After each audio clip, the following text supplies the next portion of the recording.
लोकसभेनंतर चंद्रहार पाटील आता विधानसभेच्या रिंगणात उतरणार असल्याची शक्यता। विधानसभेसाठी पक्षाने आदेश दिल्यास लढणार असल्याचं चंद्रहार पाटलांचं विधान। स्थानिक स्वराज्य संस्थांच्या निवडणुकीची सुनावणी पुन्हा लांबणीवर, त्यामुळे स्थानिक स्वराज्य संस्थांच्या निवडणुका विधानसभा निवडणुकीनंतरच होणार असल्यावर शिक्कामोर्तब।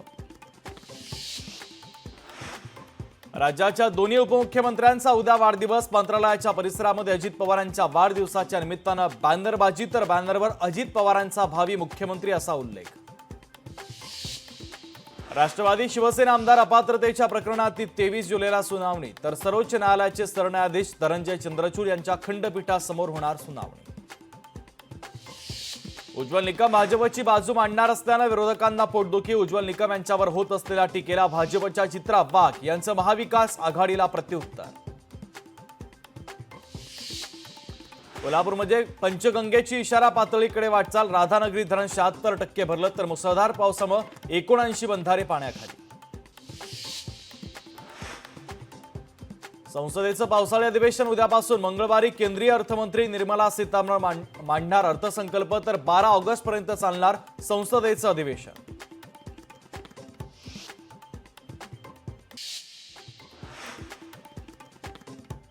चार वेळा मुख्यमंत्री होऊनही पवारांनी आरक्षण दिलं नाही। आरक्षणाच्या मुद्द्यावरून राधाकृष्ण विखे पाटलांची शरद पवार यांच्यावर टीका। नाशिकमधील डेंग्यूची स्थिती नियंत्रणात न आणल्यास कारवाईचा दादा भुसेंचा महानगरपालिका अधिकाऱ्यांना इशारा। छत्रपती संभाजीनगरमध्ये वाहतूक कोंडी। दौलताबाद किल्ला परिसरामध्ये 2 तास वाहतूक कोंडी। वाहतूक कोंडीमुळे पर्यटकांचे हाल।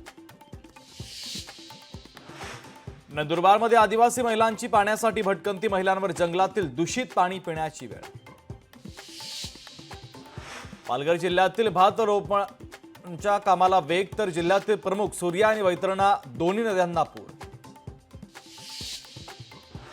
सांगली जिल्ह्यामध्ये पावसाची संततधार सुरू। कृष्णा नदीची पाणी पातळी 18 फुटांवर, तर कोयना धरण 50%, चांदोली धरण 68% भरलं। प्रशासनाकडून नदीकाठच्या गावांना सतर्कतेचा इशारा। रत्नागिरी जिल्ह्यामध्ये पावसाची संततधार। खेडमधील जगबुडी नदी दुथडी भरून वाहते, तर नदीकाठच्या गावांना सतर्कतेचा इशारा। सातारा जिल्ह्यातील पश्चिम घाट परिसरामध्ये पावसाची संततधार, तर कोयना धरण पाणलोट क्षेत्रामध्ये सततच्या पावसानं धरणातील पाणीसाठ्यात वाढ। राष्ट्रवादीचे अध्यक्ष अजित पवार उद्या अहमदनगरच्या दौऱ्यावर। नगर, पारनेर, श्रीगोंदा इथं महिला मेळाव्याचं आयोजन। हिंगोलीमध्ये शिवसेना उद्धव बाळासाहेब ठाकरे पक्षाच्या वतीनं पोलिसांना अवैध धंद्यांच्या विरोधात निवेदन। गैरप्रकार आढळल्यास कारवाई करण्याचं पोलिसांचं आश्वासन। गतवर्षीच्या तुलनेनं महाबळेश्वरमध्ये कमी पावसाची नोंद, तर महाबळेश्वर वेण्णा लेक ओव्हरफ्लो। मात्र परिसरातील धरणे, नद्या ओसांडून वाहत नसल्याची प्रत्यक्षदर्शी चित्रे। लोकशाही मराठी ऐका, पहा, जागरूक रहा।